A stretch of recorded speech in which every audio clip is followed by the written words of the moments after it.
আমার বর এই সময় সাজছে কেন বলো তো? আমার বরের সাজার কারণ হচ্ছে ওর বিয়ে বাড়ি আছে, কিন্তু শুধু ওই যাবে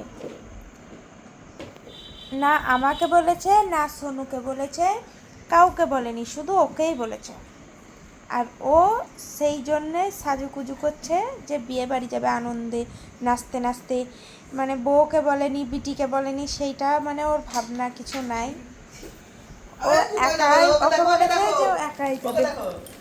সোনু, এই তোমাকে নিয়ে যাবে না, তাই পাপাকে অত তেল মাখিয়ে লাভ নাই। তুমি যতই মনে করো যে পাপা পাপা করে জুতো পরি দেবো, পাপা তোমাকে নিয়ে যাবে না। লাও, হ্যাঁ জুতো পরো। তুমি তো যাচ্ছ না শোনা। তোমাকে নিয়ে যাবে না। শোনো, পাপা এত বদমাস, পাপা না তোমাকে নিয়ে যাবে না আমাকে নিয়ে যাবে। পাপা একাই যাবে, তো চিরুনিটাকে ফেলে রেখে দিলা। পাপা কাউকেই নিয়ে যাবে না। শোনো, পাপাকে গুম করে দাও, গুক গুক। তোমাকে নিয়ে যাবে না, গুক দাও, গুক।